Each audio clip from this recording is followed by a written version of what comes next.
College opening కార్యక్రమము ఇంకా ఇతర అభివృద్ధి కార్యక్రమాలకు శంకుస్థాపన కోసం మమ్మల్ని అందరినీ కూడా ఆహ్వానించి ఈ కార్యక్రమానికి అధ్యక్షత వహిస్తున్నటువంటి స్థానిక శాసనసభ్యులు సోదరులు మాధవరెడ్డి గారికి, ముఖ్య అతిథులుగా విచ్చేసినటువంటి దామోదర్ రాజనరసింహ గారికి, గౌరవ అతిథులుగా వచ్చినటువంటి మన జిల్లా ఇన్ఛార్జ్ మంత్రి పొంగులేటి శ్రీనివాసరెడ్డి గారికి, వేదిక మీద ఉన్నటువంటి ఎమ్మెల్యేలకు, ఎమ్మెల్సీలకు, విప్కు, చైర్మన్స్కి, ఇంకా అధికారులకి, మరి వేదిక ముందు ఉన్నటువంటి నాయకులకు, కార్యకర్తలకు, స్థానిక ప్రజలకు, పత్రికా సోదరులకు, ఇతర ప్రముఖులందరికీ కూడా నా హృదయపూర్వక నమస్కారం.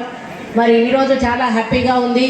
ఒక మారుమూల ప్రాంతంలో ఒక మంచి మెడికల్ కాలేజ్ ప్రభుత్వం తరఫున ఏర్పాటు చేస్తూ మరి నిరుపేదలకు వైద్యం అందించే దిశగా దీన్ని ముందుకు తీసుకుపోవడానికి మా చేతుల మీదుగా ఈ కార్యక్రమం జరిపించడం మా అదృష్టంగా భావిస్తూ ఉన్నాను.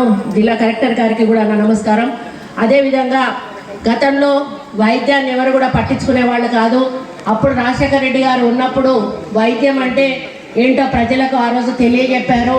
రాజీవ్ ఆరోగ్యశ్రీ 104, 108 సర్వీసులు తెచ్చి నిరుపేదల బతుకుల్లో వెలుగులు నింపి మరి ఎంతో లక్షల మందికి ప్రాణదానం చేసిన నాయకుడు రాజశేఖర రెడ్డి గారు. మరి వారి స్ఫూర్తిని కొనసాగించడానికి మళ్ళీ మన ముఖ్యమంత్రి రేవంత్ రెడ్డి గారు వైద్య, విద్య, మరి వీటిలలో వైద్యము, విద్య, అదేవిధంగా అభివృద్ధి, సంక్షేమము, ఈ 4ంటిని కూడా ప్రత్యేక దృష్టి తీసుకొని ఈరోజు మన ముందుకు 6 గ్యారంటీల రూపంలో వస్తున్న విషయం మనందరికీ కూడా తెలుసు.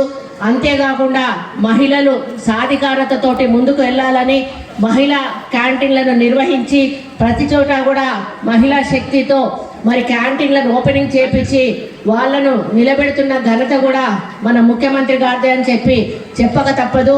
మరి మొన్న సోదరులు శ్రీనివాసరెడ్డి గారు వరంగల్ వచ్చినప్పుడు ఎంజిఎం హాస్పిటల్లో మేము